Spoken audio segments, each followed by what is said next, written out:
listening to CinemaJaw, the greatest movies podcast ever, recorded on location from CinemaJaw Studios in Chicago. My name is Matt Kay, and with me is... Rye the Movie Guy, and sitting alongside us is Fill Me In Phil. Hello, hello, hello. How are you two tonight? Doing well. Doing well, Phil. This week on CinemaJaw, it's a... Review-O-Rama. 3 big reviews this week, Matt. What do we got? We got Nimona, Blackberry, and Run Rabbit Run. What I like about this Review-O-Rama is that all 3 of these titles are streaming right now. Yeah. So you can rent Blackberry, and both Run Rabbit Run and Nimona are on Netflix. So Jawheads can check these movies out if they haven't. Immediately. Right now. Yep. Right now. That's exciting. That's cool. It is. We also have a new theme this week, and it's a CinemaJaw first. Oh, wow. I gotta mark this when I post it. CinemaJaw first. We were looking ahead to the month of July, and we want it to come up with the appropriate theme. And you probably have seen this if you're on like film Twitter is what they call it, as far as everybody commenting about this. Both Barbie and Oppenheimer, 2 completely opposite movies, are opening up on the same day in July 21st this month. Yeah. And they're calling it something, like Benifer. Yeah, it's. I believe it's Barbieheimer. Barbenheimer? Something like that. And there's actually been cross promotions with... Really? Yes, with Barbie, I believe, driving a car and the atomic bomb blowing up behind her. So it's very strange. It's interesting, too, because neither of these movies back down. A lot of times that does happen. Somebody says, we're going to open on the 21st of July. And then somebody else says, all right, we're going to move to, say, the 28th or the next week or... This time they both said, nope, 2 big tentpole movies of the summer, we're opening them up on the same day. Hey, man, screams double feature to me. And it kind of works because Barbie was like a toy from the 50s, which was like the atomic age, So, I don't know, there's some synergy there. Yes. So we came up with the idea as a CinemaJaw first to celebrate both directors of the film this month. Greta Gerwig and Christopher Nolan are celebrated here this July. Sounds like a blast. That's huge. No pun intended on the blast, but it's going to be a blast. Plus, in honor of celebrating Greta Gerwig and Christopher Nolan, that's the trivia this week. Greta Gerwig and Christopher... Oh, man. I'm going to die. No guest, so it's 5 questions. Stump the Kubinski. I have never felt less confident in a trivia segment than I do now. I mean, at the top of every show, if you listen, I'm like, that sounds good. I think I know my stuff on that category. I'm dead. And we have some feedback when we get to the break. Interesting feedback we want to read, and I think that's a pretty jam-packed jaw, I would say. It's a jam-packed jaw as always, Ryan. Yeah, so let's kick off July with 2 facts, 1 from each, Greta Gerwig and Christopher Nolan. What do we got, Phil? Yes. We'll do I'll leave it up to you guys. Who do we want to do first, Chris or Greta? And this does decide which one we're seeing first. Think about it like that. Let's go ladies first. Works for me, because I honestly, this is the more exciting one in my opinion. So our Greta Gerwig fact. We love to see when people do method acting. We love to see art imitating life, imitating art, imitating life. And Greta Gerwig has done this before in her Golden Globe nominated performance of Frances Ha, because her real life parents play... her character's parents in the movie. In the black and white comedy, Gordon and Christine Gerwig portray Greta's parents. Neither her mother nor father had any acting experience before the movie, but it all somehow turned out okay. I'm guessing that has to do... it would be really confusing if these 3 did not have good chemistry as a family. I would start to question what would be going on. I just didn't believe her parents in the film. Yeah. It's like how people don't know this about us, but we're actually all related. I can't do this bit. People will actually believe me.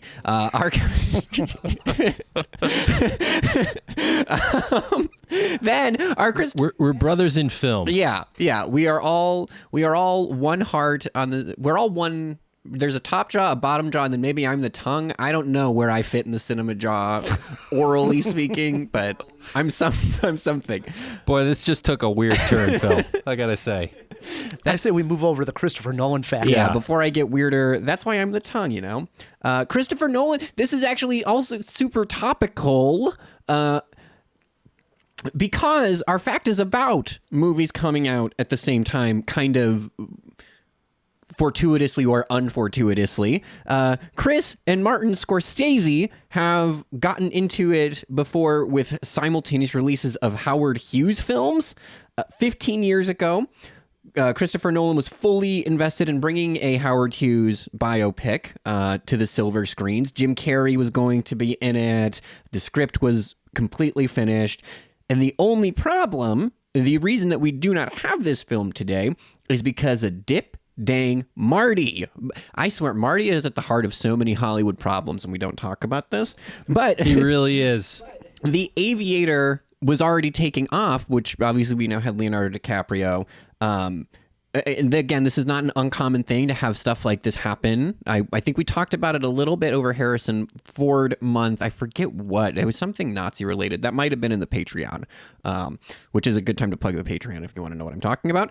And also we're talking join about Patreon. Barbie and Oppenheimer. But on Nolan losing this particular feud, his exact statements were, I definitely felt like, fuck. I think this is the best script I've ever written, and I had a really wonderful experience writing it. We can only imagine what could have been with a Christopher Nolan, Howard Hughes film. When Jim Carrey is Howard Hughes, that is interesting. That is interesting. But what's more interesting, in my opinion, is when a guy like Christopher Nolan says, this is the best script I've ever written. That's saying something, dude. I mean, he wrote Memento and Dark Knight. Inception. He's written some wonderful scripts. Mm-hmm. I mean, like I was about to say, even Tenet, which may be less successful for other reasons, you can't knock the script. Right. It's a clever story. Wonderful idea and very heady, you know? Very. But, yeah, I agree with you. I'm upset. I mean, we can get Volcano and Dante's Peak, and we can get, what was the other one? Deep Impact and Armageddon. Sure. But now we get something really interesting, like a Howard Hughes, and one of them backs down. Give me 2 Howard Hughes stories. I would have been okay with that. I would have been okay with it too. Is it too late for Jim Carrey to play Howard? Is. Yeah, I think so. I think that ship has sailed. That spruce goose has flown. And I liked DiCaprio's performance in The Aviator. I'm not sure. taking anything away. It was a great performance, and I love that movie as well. But give me more of it, and I would have ate it up with a spoon. Yeah. Oh my God, why am I having a brain fart? Who played Katharine Hepburn? That was Cate Blanchett. Cate Blanchett is Katharine Hepburn. Is a career won her an Oscar. Yeah, for that sure. That was one of her 3. So. Yep. Or 2. I forgot that she didn't win for Tar, only 2. But yes, that was her first. We are off and running with Greta Gerwig and Christopher Nolan. Brings us to our first review this week, Matt. Oh, yeah. I'm excited about this one. Nimona, Ryan, after changing hands from Fox to Disney to newcomer DNG Animation / Netflix, the long-awaited adaptation of the 2015 graphic novel Nimona is now streaming on the Big Red N. From the trailer, we get the idea that this is sort of a future fantasy or sci-fi adventure buddy comedy. And if that sounds like a lot of genres, just wait, because Nimona is not here to live up to your expectations of what you want it to be. The real villain is still out there, and I do need help. And then, who do you want to kill first? What? Look, I can help you, but promise me you won't freak out. Why would I trust you? Promise! I promise! Even when you see the horn? Horn! Promise! I promise, I will not freak. Oh. This is the part where you run. They call me Hell. They call me Stacy. You're a shapeshifter. They call me Hell. Monster attack. They call me Jane. Monster attack. That's not my name. You did that on purpose. You catch on quick, boss. That's not my name. Something, we win. I'm Mr. Cat. I want to say at the top of the review here, Rye, I've yet to read the graphic novel, and I had no idea of its existence going into the movie. But I never felt lost or in any way out on any of the humor. Though my cursory research into Nimona's origins as an IP, I discovered that there were some changes made in this adaptation, but by all accounts, the filmmakers captured the spirit of the original, if not 100% of the specifics. And with fluidity of identity being a central theme of both the page and screen, it's really hard to make a fuss about changes. The story is thus. In a faraway realm, the future was built on the ideas, values, and aesthetics of medieval Europe. The heroes of the realm, the knights, serve the queen and protect the walled city from monsters. Ballister Boldheart, voiced by Riz Ahmed, is about to become the first commoner to be knighted when he is publicly framed for regicide. Disgraced and hunted, he's forced underground where he meets Nimona, voiced by Chloe Grace Moretz, an anarchic, spirited shapeshifter who's intent on being his sidekick. The two embark on a quest to clear Ballister's name and save the kingdom from the true villain. So I want to start by asking you here, Ryan, the animation. What did you think of the animation first? Oh, I was a huge fan of the animation. I will say, with our week off, I did go back a second time now and see Across the Spider-Verse. Oh, okay. Yeah. This is a fair comparison. Yes, and it's incredible. I wouldn't put this quite on that level. No. But how about the colors of this movie? It literally pops off the screen at times.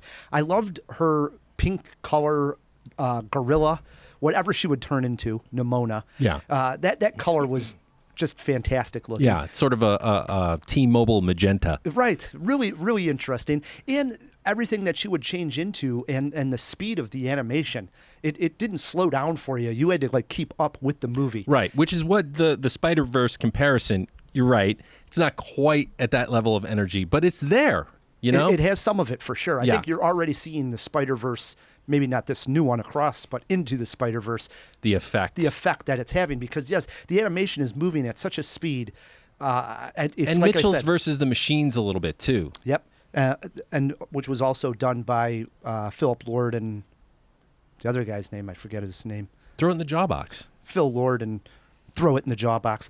But yes, the animation was great here. I thoroughly enjoyed the way this movie looked, sounded. Its whole entire presentation was great. And we'll talk to our animation expert Phil in a minute about this, but I got a little bit of Don Bluth from this. You know, like some of the, obviously there's 3D animation where the camera moves and stuff, but there's also some 2D shots that looked like very Don Bluth rotoscopy. You know Dragon Slayer? Right, Dragon Slayer? Yeah. The video game. The video game. Right. That's Don Bluth, and I got a lot of that from this. And it's a medieval story / what did you call it at the beginning? You had a word for it there. Sci-fi. Which is fantasy science fiction. I love these terms Matt's throwing around here. I believe I may have coined it. And there is probably not. There is an element of sci-fi mixed with the right fantasy. A character loses a limb and replaces it with a robotic bionic arm. Right. And they have flying chariots and their horses are like hover cars. But it's all like, it all works. It like the world building here is fantastic. It really is. Because yes, it's sci-fi and they have like video like tablets and things like that look like cell phones, but it all like comes back to that medieval. There's something about it that's a twist. Yes, it's very much like a sci-fi film trapped in a medieval world in a way. Yeah, right? That's a good way to describe it. Which is something that makes this film stand apart. I think like that fuss sci-fi setting is very, very seldom seen. Right? I can't even think of another example off the top of my head. Can you? No, I mean, to be honest, not right off the top of my head. Yeah. I mean, it's unusual, and for that, it stood apart. Phil, we bring you in, animation expert. The look of Nimona, what'd you think as far as the animation went? I actually did not particularly, and I think I loved the sci-fi parts. I'm just not a big fantasy person, so like the knights and dragons stuff didn't do it for me. That being said, I still think that this movie is visually incredible, and that's from somebody who does not like half of the world building they're trying to do. I love the like shape geometry that they're using. I think 3D often works with very rounded edges, especially in a lot of children's films. And there were some softer edges. Nimona in particular obviously had very soft features, but there was so much angularity to this, and it was kind of like jagged, and it was awesome to see that. I think that the cell shading that they did was super unique and almost painterly in its color palette.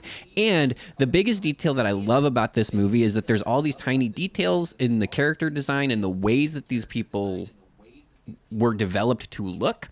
The glints in people's eyes. Did you guys notice that Yes, they were I totally did. They were different shapes, indicative to They were square. well, Yeah. they were all different shapes. Only some of them bows were square, but golden loins were triangular.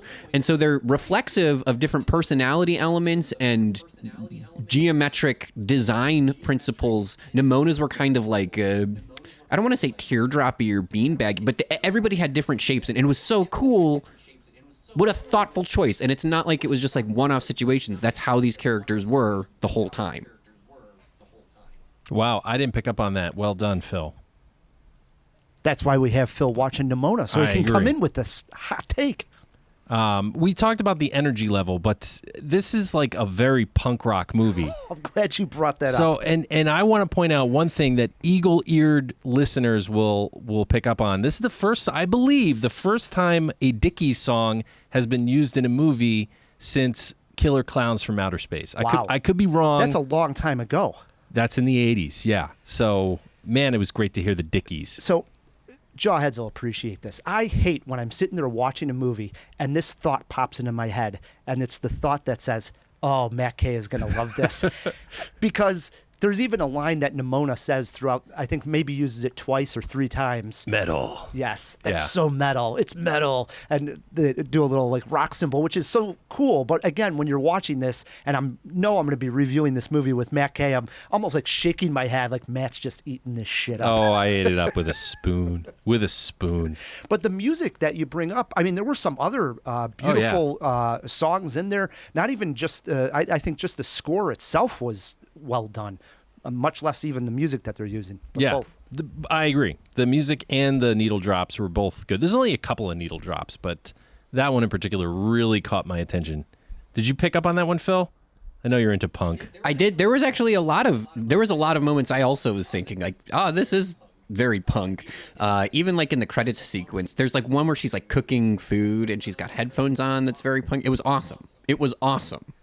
We should mention this movie's also very funny. The humor in this Holy film crap. is great, right? Holy crap. Yes. I wrote down a few of the one-liners here. And they zing across the screen, but it's a really well-written script as far as the humor goes. What do you got written down? Okay, all right.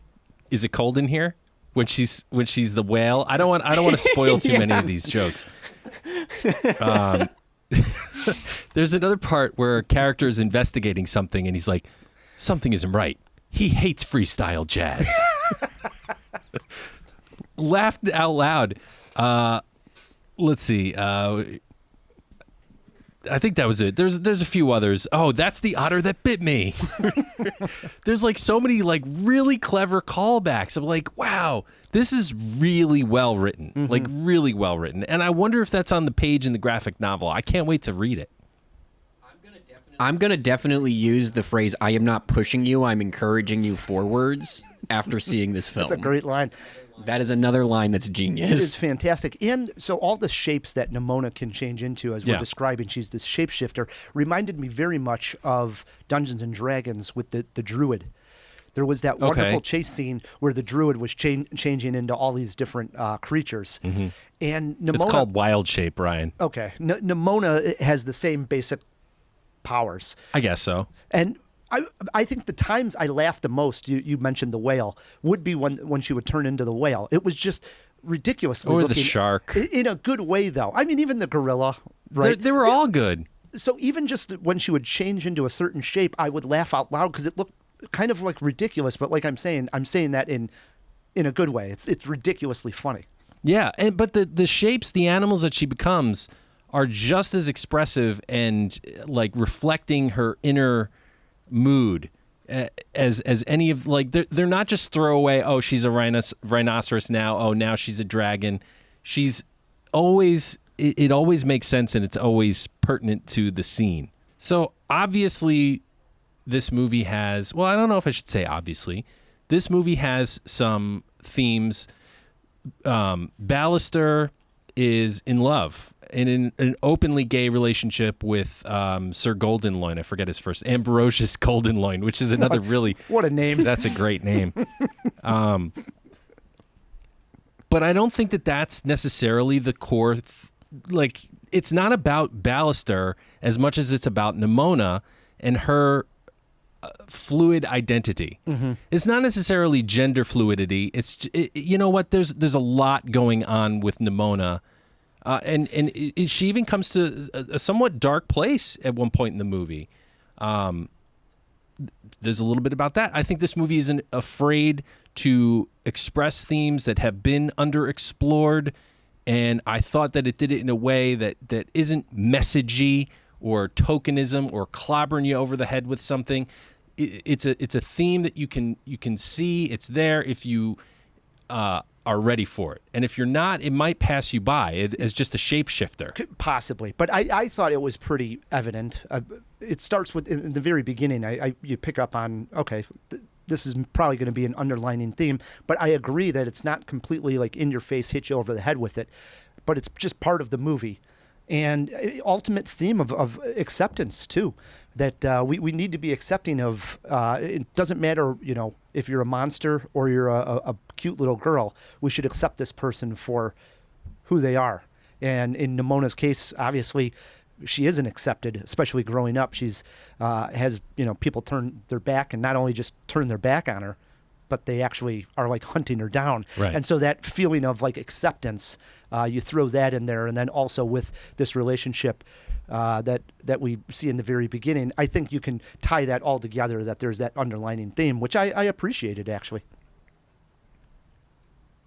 And I agree completely. I think the other thing that the film does really well to the theme of acceptance is having these like secondary and tertiary themes within that. And it's incredibly human in how like trust is another essential theme, and having this whole picture and what is and isn't being disclosed and the reasons for not disclosing things, which in a lot of cases, like Nimona's case or in Bal's case, they're not trying to withhold information. They're trying to keep parts of themselves to themselves, but then it comes across as unclear and they stop being trusted. Then other people, they stop trusting other people. There's all this complexity and nuance to these interpersonal relationships and to the things and to the work that goes into accepting somebody for who they are and getting to know somebody. It's really smart for being a kid's movie, and the interpersonal heaviness is I mean, nobody trusts anybody. There's so many times where you're like, I did not expect this character to have. There's a scene in one of the cars where you see one of the characters' internal dialogue play out, and then it snaps back to reality, and the person's just very stoic. And having like these parts that we keep to ourselves versus show out, it's so smart. Accepting yourself for those things is a huge theme. It's brilliant. And truth, and having the truth out there, because there is definitely a little bit of a theme and a scene in there where they catch somebody saying something on video, and they're going to now show this to the world, and then it's your word against. Right, that wasn't me. Right, that wasn't me. Quote unquote fake news. Right. Yeah. They're going for this line, and we're entering that world where no one can tell what is truth anymore. And that goes back to Phil's point about this film also being about trust. You have to trust these people that they're telling the truth, and hopefully the truth will prevail. But there's a lot going on in this movie. It's saying a lot. It is, man. There's a lot to take away. So my question on that then, not having kids, what age group would you say this is for? Would really young kids like this movie and not pick up on that, maybe all of that, but they would just enjoy it from the kids stuff, the fun shape-shifting stuff? There's nothing here to stop, I would say, a 6 to 7 year old really enjoying this movie. And my kids are 9 and 15 now. And I know for a fact that this movie will appeal to my entire family for very different reasons. Each one of my family will really gravitate to this film. Like, I liked the punk aspects. Quinny will like the knights and stuff. Parker will like the stuff about the relationships, and I think Heather will just like the fact that everybody liked it so much, But no doubt she'll find her own reasons to love it. She'll probably like the characters and the relationships and stuff. This is a great movie for the entire family. I can't see a reason. Like, maybe there's some scary stuff. Maybe under 6 might be a little too young, but like 6 or 7, depending on your kid, perfect and up. No age limit on that. I think everyone will enjoy this. There's enough here for the grown-ups and a lot of really fun sci-fi fantasy action for kids. So, jaw-dropping moment. Can we talk about some of our highlights, moments that we really cherished in this film? I had 2 picked and I'll start with the first one. There's a flashback scene of Nimona when Oh, the animation within the animation. yeah, when she tells basically her story of something that happened to her that I thought was extremely well done. And then also, Are you talking about the subway sequence? well, that one's great also, but I was actually talking one at the about end. the one at the end. The silent movie Right. one. And it's got this beautiful music. It actually reminded me of that wonderful sequence in Wolf Walkers where the two wolves finally like go out and kind of like fall in love and have this, kind of moment. It's sometimes you're watching an animated movie and you're not expected to be in like awe. Yeah. And for about 5 minutes of this movie, I was in awe. It was just a gorgeous. We had that again with going back to Spider-Verse, where I talked about the quiet Gwen moment Stacy, when yeah. Gwen Stacy's, where it's just like, whoa! I wasn't expecting to be like just in awe of the art, and that was the case here. I thought that sequence near the end of the film was just absolutely beautiful. Yeah, I have absolutely no arguments with that pick, man. That's a great pick. My jaw-dropping scene is a cereal breathing dragon. You like that? You like the cereal breathing? I just like. I would love to have been in that pitch session, tacking things up on the board and like, what if the dragon breathes cereal? It's just so original, so out there, so out of the box. It just screams. It's all about this movie. This movie does that in so many ways, but that was probably the most pointed example of it. Mm-hmm. Loved it. Cereal breathing dragon. Phil? Mine was the same as Ryan's for almost exactly the same reasons. That silent backstory scene. I think we do see this in a lot of movies. My mind goes to like Up, where we see this kind of thing. And I love when there are these emotional beats and we allow a picture to be worth 1,000 words, that being compounded on the fact that this is a 60 frames per second thing. So how many pictures are we seeing? We just, that compounds and it's like 10,000 words by the time you're done with it. I think it also does a really, going back to the point of people keeping some parts to themselves and leaving things left unsaid, this backstory of Nimona's that does kind of highlight some of her motivations and some of the parts of her that make her her, and these experiences don't necessarily need words to define them. And we can experience that through which it's great. It's great. Phil, I have a fish tank challenge for you. How long would you say that sequence was? 3 minutes? If you had to take a stab in the dark. Geez, I don't know. I would have guessed maybe 6, but Okay, I don't know. I wasn't 6 thinking minutes, about it and like you said that. 60 frames a second, and a Yeah. picture's Oh, do the Yeah. math? exactly. How many words? Oh, how boy. many words was that sequence worth? Let's throw it in the fish tank. All right. Nobody, I am not a mathematician, so jawheads, please feedback at cinemajaw.com when this math inevitably fails. Or if I'm right, please praise me, because that is amazing if I get this correct. Feel free to use a calculator or the internet. For a movie poster quote, I went with Nimona shapes up to be a beautiful animated feature. Yeah. I mean, how do you avoid that? I went with Nimona changed into the shape of my heart. Brilliant. Ah, Matt, a real softie. I was. Phil, yes. you got a poster quote handy? I know mine's only makes sense if you saw it, but I did something Nimona wins. Yeah. That's good. That's really good. How many jaws? I should have done shapeshifting. On a 4-jaw scale here, Matt, I'm going 3 jaws for Nimona. I'm recommending. Okay, I sat with this for a while. There are some nitpicks here. Like, I didn't think that the hidden villain's ultimate goals were very believable, especially at the very last sequence of the film. There are some minor gripes, and that's the only thing that's keeping it away from a perfect 4 from me. I'm giving it 3.75. Wow, strong. Phil? I had 3.5. 3.5? 3.5. So we're all Yeah. at 3 or Great above. film. This is a strongly recommended movie from CinemaJaw. Nimona is streaming right now on Netflix. So check it out tonight or whenever you have a chance, Jawheads, and let us know what you think. Shoot us a tweet. We are at CinemaJaw, or our email is feedback@cinemajaw.com. Another new movie. This one opened up at Sundance and then opened in theaters, and we missed it, but I finally got around to see it. It's called Blackberry. That guy is sketchy. I don't think he's sketchy. The guy's a shark. I know how to market it, and I know who we can sell it to. But I want 50% of the company, and I've got to be CEO. I don't know who you think you are, but deal. Are you joking?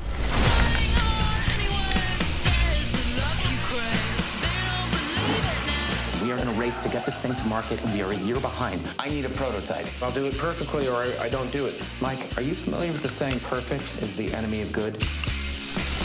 Well, good enough is the enemy of humanity. What do you call it? It's called a Blackberry. Try typing with your thumbs. The year of the product movie continues with the film Blackberry. You guessed it, a movie about the first smartphone. I must say, I found this film hilarious and very entertaining. The film takes place in Waterloo, Canada from 1996 into the early 2000s. This was a time when BlackBerry ramped up sales and controlled 43% of the phone market at one time. We learned that being able to use and send data, such as emails back then, was proving difficult for engineers working with the current cellular services of the time.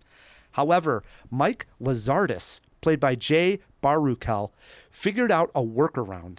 He then teamed up with a sales guy by the name of John Basile, played by Glenn Howerton, and the BlackBerry phone was born. These guys were over their heads from day one, but somehow they made it work. The style of the film can best be described as an episode of The Office. As the pressure mounts, as the competition from some small company named Apple starts to appear, things just get crazier and the laughs get bigger. It is a reminder of how great a time we lived in through the 1990s when everything from email to the internet to smartphones were about to change the world. Glenn Howerton is amazing in this. Possible Oscar nomination here. Wow. He is a hothead sales guy working for a company that has a college living room vibe. So you can imagine how hilarious that is. He's demanding, and it just makes the movie fantastic. Say goodbye to movie nights in the office. Poor BlackBerry, as they would watch movie nights on certain days. It was hysterical. Highly recommend checking this one out. I know you are going to see it soon, Matt. I know, dude. I totally would have watched this. This is when did it hit streaming? So this one you got to rent Jawheads, but it's on all your normal. It's not on a streaming service quite yet, but you can rent it at wherever you do Vudu or YouTube or whatever. All right, not asking you for your score yet, but worth a rental.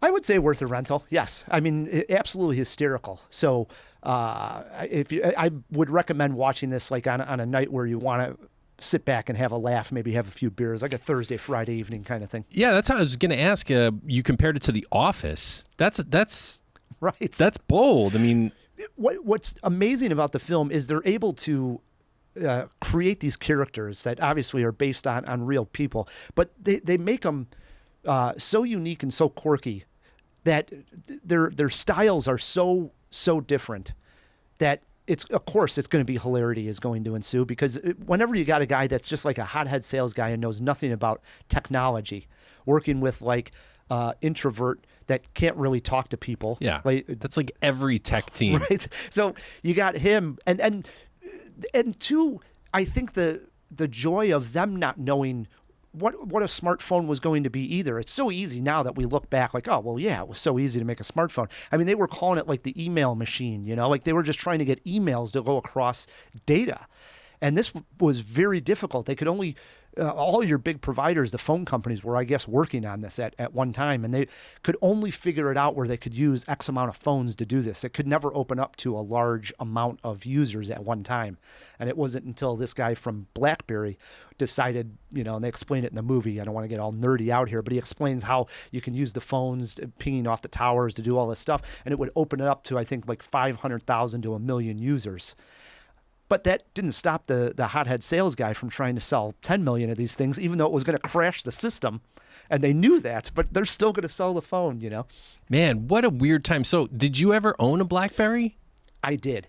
And this is one thing that was strange is, again, the movie is showing BlackBerry from 96 to like mid 2000s. I think 2007 is when they have this like major moment, and the film sort of ends and tells you what happened to all the main characters. I didn't have my BlackBerry until between 2011 and 2014. That tracks. You're always a step behind, Ryan, the movie guy. Hold on. You had a Zune. Hold on 1 second before you say it was me. I worked for a company that was contracted with BlackBerry. So it was not mine. It was a company Right. phone. One of those, you remember? It was big in huge. the business world. Yeah, like that was the only phone that government was allowed to use for the longest time. Right. Like President Obama Still had a BlackBerry when he went into office. Right, which was 2008, obviously. And I think most of his presidency, if not all of it, he had a BlackBerry. Right. And I do think after having the BlackBerry, what I remember was how nice the keyboard and trackpad ball was. Because you could type in the dark. Well, that was great. But also, let's be honest, even when probably the first iPhone and the other ones came out with the touch screen, it just wasn't quite perfected yet. So it was a little bit pretty good, but difficult to type on compared to the BlackBerry. I could type on the BlackBerry so much faster. Right. And switching over, I remember leaving that company and going back to like a touchscreen smartphone, and I was like, keyboard is a lot easier to type this thing. They each have their ups and downs. Now it's all changed. I wouldn't go back to a keyboard, but I might. But I mean, here's a little tidbit for hardcore jawheads. The very first episode of CinemaJaw, I was still rocking a BlackBerry. I was probably the first year was rocking a BlackBerry, and I recorded that night. Like we recorded it on a board. Like Reno recorded us back then. Right. But I set my phone down and recorded the whole thing, and I'm pretty sure you gave me a ride home that night. I did. The only time you ever gave me a ride home. And that was just because we wanted to listen to it right away. We listened to it right away in the car ride home. Sounded like shit. Oh, terrible. I remember thinking that we're one and done. Yeah. Here we are, 15 years later. Still going strong. Still going strong, but BlackBerry's thing of the past. Yes. Interesting fact that they got up to 43% market share, and as of today, they don't register a percentage. They're still making phones, but they don't even register a 1%. Wow, that's crazy. Speaking of 1% here, Ryan, of all the product movies that came out this year, we got the Hot Cheetos movie, Flamin' Hot, the one about Nike and Air Jordans, Tetris, BlackBerry. Which one gets your vote? Wow, out of that's a good question. Out of that, I would probably go BlackBerry. Really? Yeah. Wow, I love Tetris, I'll dude. go in order. Believe it or not, BlackBerry, Air, about the Air Jordans, Tetris, and then the Cheeto. Cheeto would be last. Sorry, Cheetos, but that's just the breakdown. And that, interestingly enough, that's also how I feel about the products themselves. yes, Cheetos would be on the ground, right? Yeah. But I loved Air, but I give that one's great also because it's taking place in the 80s. Yeah. But much like BlackBerry does transport us back to the 90s, and again, going back to that vibe of not knowing what they're even creating. Just they're trying to get, Right, smartphones didn't exist. Right. There's a great scene. I'll go with my jaw-dropping moment. Yeah, please. Wonderful scene where these guys are such characters, and they gather around the TV to watch Steve Jobs do one of his Apple press conferences, or what would they call that? Press event, Yeah. He talks, and that was the one where he It was called the keynote. Oh, keynote. Okay, so it's Steve Jobs doing an Apple keynote, and he's going to introduce the iPhone. That was an amazing keynote. I mean, amazing. I've every once in a while, I'll go back and rewatch it. Yep. And he introduces the iPhone, and they're just looking at each other, and they're like, We're dead. fucked. Yeah, it's over. Like, get rid of the keyboard. They were all of a sudden within, 30 seconds, felt like they were playing catch up all of a sudden. So That was a real paradigm shift. You got a movie poster quote? I went with, put your smartphone down and enjoy BlackBerry. Nice. How many jaws, Rye? 3.5 jaws for Wow. BlackBerry. Wow. Again, streaming Jawheads on anywhere you rent movies right now. If you don't want to pay the $5.99, my guess is it'll probably be on one of the streamers. I don't know who's tied up with this one. Could be Amazon Prime or Netflix. My guess is another month or two it'll be on like a streamer if you don't want to pay for it. But right now, if you want to support it, $5.99 anywhere. I'm going to rent it. I'm kind of excited to check this one out. We are going to take a break. We have some feedback in the fish tank, and we still have another review when we come back. Run, Rabbit, Run, plus some trivia. Stick with us, Jawheads. Let's all go to the lobby. In 2017, Greta Gerwig gave us Lady Bird, in which she wrote and directed the film, and she was honored at the Oscars for both categories, nominated for Best Director and Original Screenplay. Saoirse Ronan, star of the movie, also nominated, and here, you could really pick any scene out of Lady Bird, but here's what we chose. Thank you for driving. You're welcome. You're not coming. You can't walk up to the gates anymore anyway. Yeah, but I'm going to college. Well, Dad will walk you to security. Parking's too expensive here.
It's okay. She'll be back. She'll come back.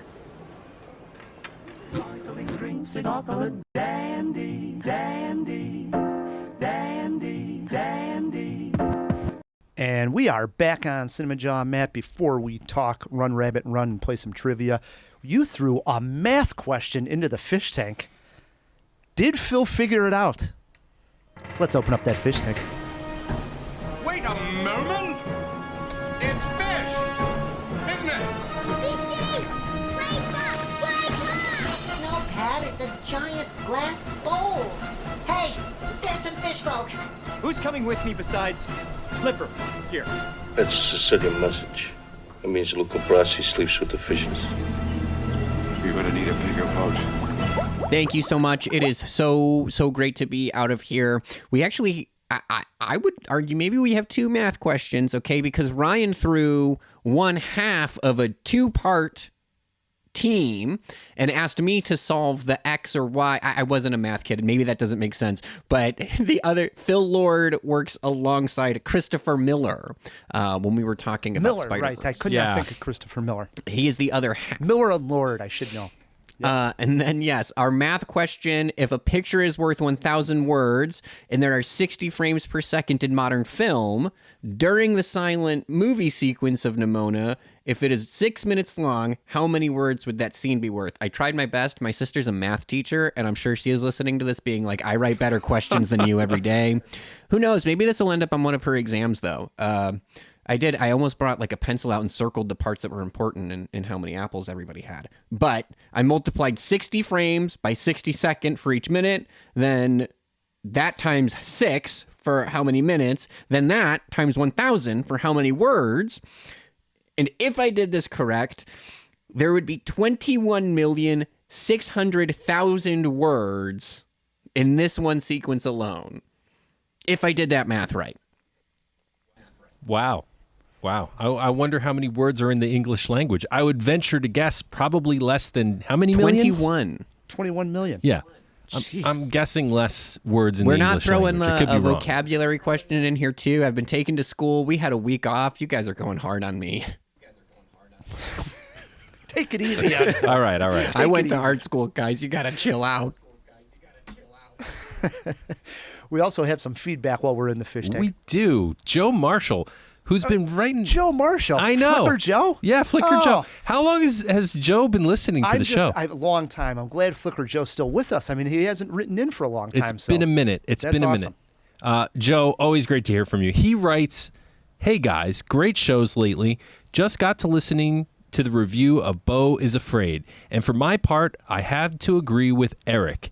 If I had the time left in my evening, the movie ended at 12:30 at night, I would have gone right back in and watched the whole thing over again. Some crazy, but for a lot of horror movies, maybe most, the first time through is obviously the most shocking one. But after that, for some of the really good ones especially, it's interesting to go back and look twice at the deeper parts of the stories without having to let them freak you out as much. But of course, that's a moot point. That's why we keep watching horror movies in the first place. Why do I keep going back watching Mr. Astor's movies over and over again? Because they're freaky every time. And that rush is part of what pulls me back. And they're also extra intelligent and amazing pieces of cinema. I'll be pleased but surprised if he makes one for me that tops Midsommar. Shame you've got to schedule your whole weekend around watching one. Keep on jawing. Joe Marshall. Especially Beau is Afraid is kind of long. I always complain about that. We were talking about The Green Mile. Anytime a movie is very long and it hits that 3 hour and 15 minute, it is tough to find time to go back and watch it again. Midsommar. It was long. It was, but it's not 3 hours long, maybe 2.5. There's a director's cut. That's pretty... I've watched it a second time, and I agree with Joe. I think the second viewing of that was scarier and freakier than the first time. Because you pick up on more of the details. Hats off to Ari Aster. And that's probably my favorite out of his 3 films. Of Midsommar, too? Mm-hmm. Mine might be Beau is Afraid, but they're all so good. It's like picking between your kids, you know? It is. So we got another feedback here. This one came from Keith McInerney, 1889. He writes, I'm really looking forward to Dial of Destiny. June 30th can't come soon enough. Also, I loved Kingdom of the Crystal Skull. It's a great film and does not deserve the hate it gets. Then he goes on to try to correct us on 2 points here. Keith says, by the way, Harrison Ford was in both The Conversation and Apocalypse Now for Francis Ford Coppola. I had asked the question to you, what movie only that he was with Francis Ford Coppola? And Keith is right. He is in Apocalypse Now as basically an extra. He walks in, he may have like one line of dialogue. He is right there. But then he goes on to say, also, Harrison Ford was in American Graffiti and More American Graffiti for George Lucas. And that is incorrect because the question was George Lucas directed Harrison Ford 2 times, and George Lucas did not direct More American Graffiti. Only the first the first one. So I do have you there, Keith, but you are right on the Francis Ford Coppola Harrison Ford connection. Yeah, good job, Keith. But George Lucas has got to be the most famous director who has directed very few films. Oh, it's insane. You're not kidding. I mean, I've talked about this before. Yeah, I mean he's done Star Wars. Yeah, American Graffiti, THX, and then he did the 3 prequels. He directed all 3 of them? Directed all 3 of them. And I believe that is it. Wow. And he's worth, I think last I saw, somewhere over $5 billion. Good Lord. He did something right, man. He did. He made Star Wars. Yes. For better or for worse, yes. You know? I remember he sold it to Disney. I think we were already doing CinemaJaw, I believe. I think so, yeah. And we talked about it then. I mean, he sold it for like $4.5 billion, and all the money that he's made off of it before. Well, and now they're still paying him. Right. He's still. I mean, they're like, George, we messed it up. What do we do? Yep. I liked it even seeing this latest Indiana Jones. You get the Lucasfilm symbol that comes on. That's still on there. You know, it means something. It does. It does. I get like a little emotional for it. I'm like, yep, this is a stamp of greatness, if you will, as it rolls on the screen. Yeah. Still holds up, man. It does. All right. Next week on the show, the plan is the new Mission Impossible. Tom Cruise still going at it. Dead Reckoning Part 1 is going to be our review next week. I think that's the only one we're going to review next week. Still working on a top 5, but get ready for that, Jawheads. Okay. I think that is everything in the fish tank. I believe, yeah, you're right. All right. Jump back in there, Phil. You bet. Thank you, guys. One title that had some good buzz coming out of Sundance was Run, Rabbit, Run. It dropped on Netflix last week, and I caught up with this psychological horror film. Can people come back? Come back from where? From where they go when they die?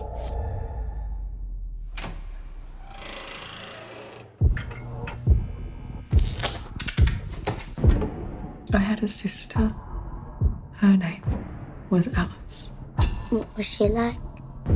She liked animals. She'd find wild rabbits and bring them home. You're so cute. I love you. She went missing when she was only 7. I'm 7.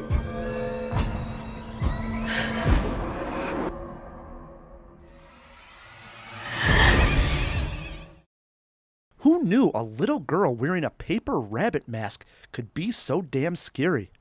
A fertility doctor, Sarah, notices strange behavior in her own child, Maya. Maya insists that she is Alice, Sarah's sister, who went missing as a child. When Maya sees photos of Alice, she insists that it's her. Maya's behavior starts to worry her mother. There was a movie about 2 years ago, Matt, called Petite Mama, and I joked on my Letterboxd review that this is a horror version of that film, but that actually sounds better than this really is. Run, Rabbit, Run has a good idea, but it starts to become clear what's going on a little too early in the film. That said, this was a slow burn horror flick that gave me a couple of good scares throughout. We talked about Netflix needing some big movies that have some buzz around them, and I think this qualifies. I am more positive on this than other critic friends that have watched it. I figured out what was going on early, sure, but I still enjoyed seeing it play out. I watched the trailer and I was less than intrigued. And the trailer struck me more as a thriller than a horror. So where does it fall? Because you say a psychological horror. Is this a thriller or is this a horror? I would classify this as horror. Okay. I would say it's definitely more of a horror. And the horror comes from the fact that when her daughter, Maya, starts talking about being her sister that went missing, at first, the vibe that I got, the very first time this happens, I was under the impression that maybe she was possessed or something? Or remembering a past life, and we were going to go in that kind of direction.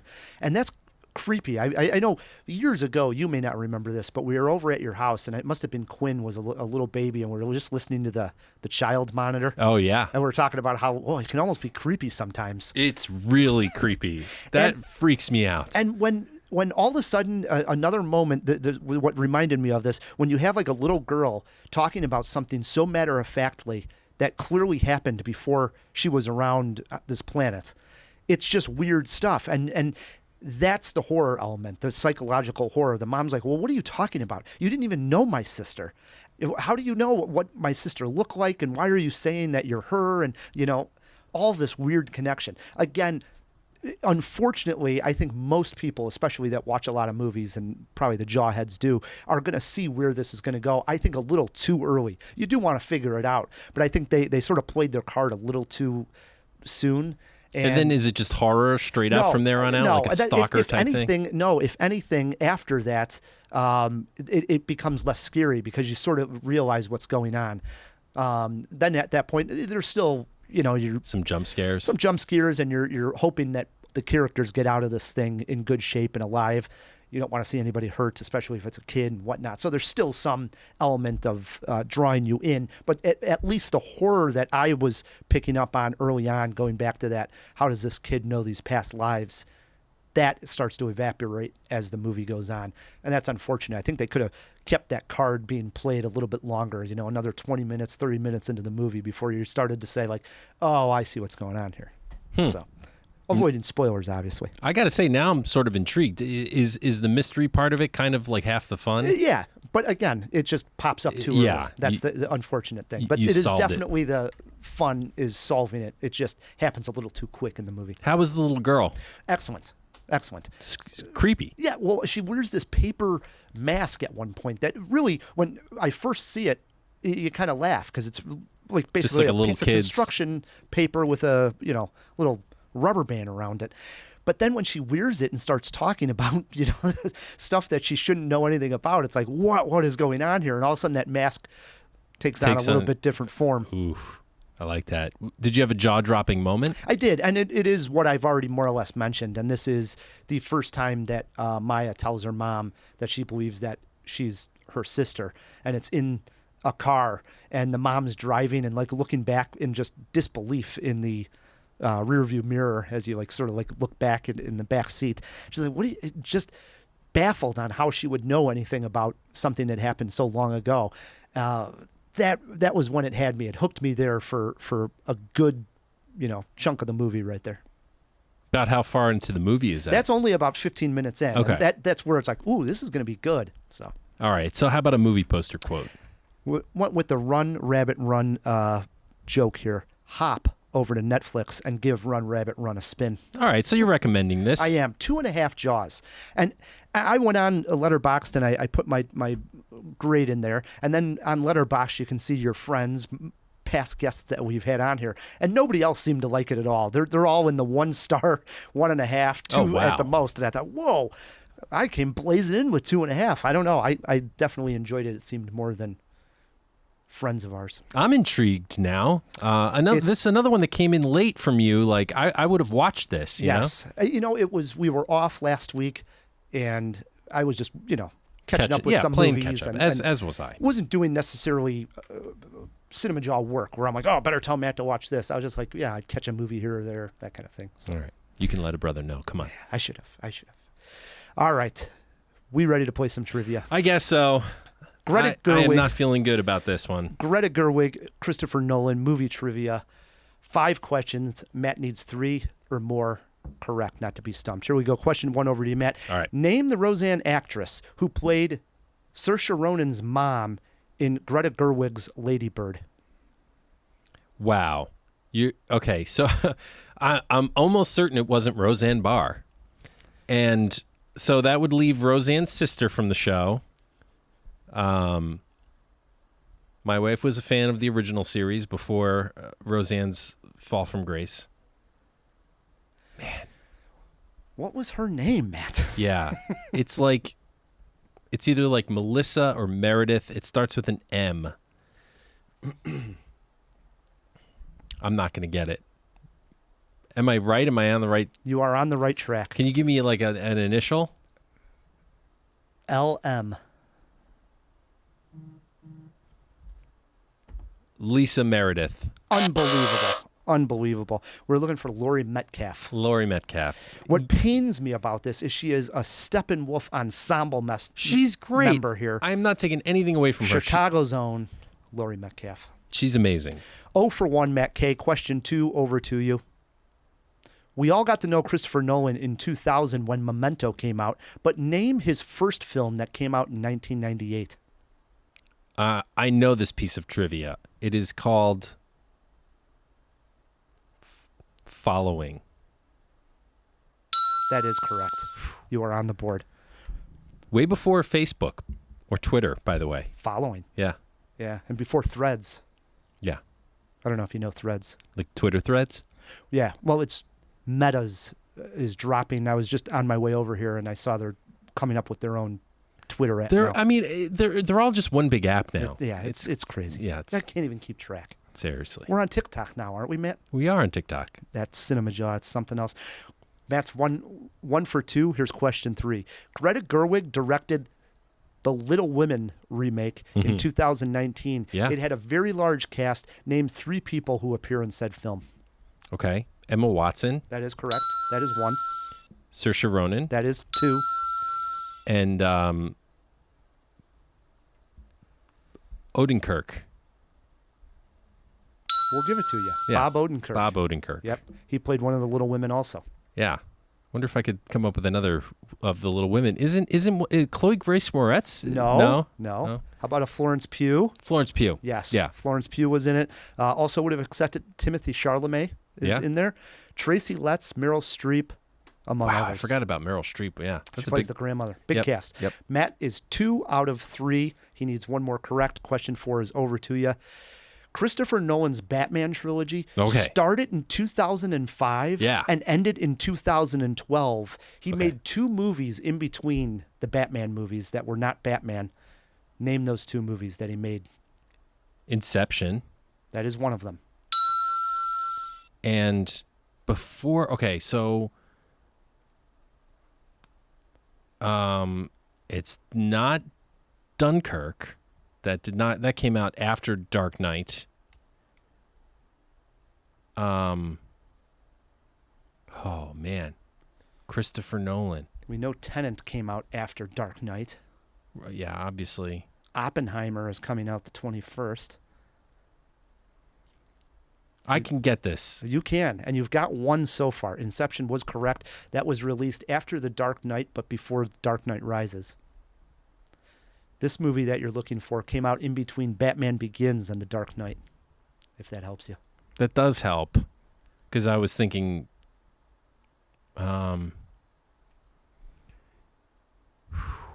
Oh, man, what is that movie? What's that in-between movie? Dude, I don't know. I can't come up with it. I'm going to kick myself. Yeah, I mean, maybe a good magic trick would have helped you. Oh, We were shit, looking The for Prestige. The Prestige. Unbelievable. Damn it. Matt is 2 for 4, so he needs this last question. Come on, I would have come up with that if you gave me enough time. Hey, Greta Gerwig has appeared in one movie with Natalie Portman. Can you believe that? Greta Gerwig was in a movie with Natalie Portman. Name it. Well, it wasn't Black Swan. No, it was not. That might have been interesting. Let's think here. Natalie Portman. It wasn't any of the Star Wars movies either. So we've ruled out a lot of Portman. I'm also saying it was not Leon the Professional. It was not. You're right. You're really good at ruling them out. That's my entire Natalie Portman portfolio right there. That's all I know her from. The hell else was she in? She was in that really crappy movie with Tom Holland. I'll give you a hint. We reviewed this one on CinemaJaw, both of us. So you did see the movie. I did see the movie, huh? Man, if only I'd come up with The Prestige. I know. You should almost give that one to me. Come on. No. I at least came up with the title before you hit the buzzer. Yes. And you knew Inception right away, which was... Yeah. That was the hard one. It was. Natalie Portman, we reviewed it here. With Greta Gerwig in a movie. I'm just trying to think of Natalie Portman movies that we've reviewed, because it's also not Garden State. Or was that's the one, right? Where she's in with Zach Braff? Right. But I don't know if we ever reviewed that here on CinemaJaw. No, that was way before CinemaJaw. Right. Great movie, though. Big fan. And it's also not Beautiful Girls, which is a great one. Right. That's going way back in Natalie Portman's portfolio here. Yeah. Dude, I don't know. Oh, Matt. I named about 18 Natalie Portman movies. We're looking for Jackie. Oh, shit. Yeah, I did know that, actually. Yep. Because I was looking for Greta Gerwig facts today. So like I was researching Greta Gerwig this afternoon, and I happened to catch, I was looking through her from like, oh, she was in Jackie, yeah. She played like Jackie's assistant or somebody that worked in, the White House kind of thing. Right. It was a different type of role for Greta Gerwig. I remember thinking like, yeah, usually she plays such goofy characters when she's been an actress and, obviously now moving over to directing a lot too. But there it was just like a serious, like a professional white collar job person. It was odd, She didn't have like a big weird role. tick or anything. She's also a great writer too. She is. Yeah. Very talented, Greta. That's why we're celebrating her on CinemaJaw. Very deserved. Well, we stumped Matt. He only got 2 right, so wah. 2.5. Yeah, 2.5. That earns me 20 seconds to rant and rave on whatever I want. Whatever, dude. You rant and rave about whatever you want the whole damn podcast. This is true. I'm joking. I didn't have anything Pick 2 movies. Anyways. You don't even tell me that you're going to watch them. Come on, we were in a rush hey, this week. Watch this one, Matt. And then he comes with 3 reviews. I'm like, what the hell, dude? Well, the other thing, I wasn't sure if we were doing a top 5, and then we just said, let's do a review-o-rama. It's just, I know. It was easy to put together. We're in a time constraint here. It's just finished the 4th of July. I'm still hungover. Yeah, and it's been a lot of catch-up here at work. Been. So. Absolutely. It brings us to the end of a great jaw. First and foremost, we got to thank our editor, our producer. Fill me in, Phil. There's nowhere I'd rather be. Here's to America, and here's to CinemaJaw. Am I right, boys? Hell yeah. Well said. Matt, we also got to thank the Patreons for supporting CinemaJaw. Thank you so much. If you want to join us there, just go over to patreon.com/CinemaJaw, and you can join for anything, and it would mean the world to us. So thank you for supporting us, Patreons. And another way you could support us is by leaving us a review wherever you're listening to this podcast. Yeah, and hey, you know what? Sometimes you want to watch something or put it on in the background while you're at work, and YouTube's a convenient way to do that. So check us out on YouTube and hit subscribe there. That would be tremendous. Yes, definitely. Always dropping our full podcasts and even some clips and highlights on YouTube. So yeah, good stuff over there. Absolutely. I'm Ryan the Movie Guy. I'm Matt Kay, and keep on jawing about the movies.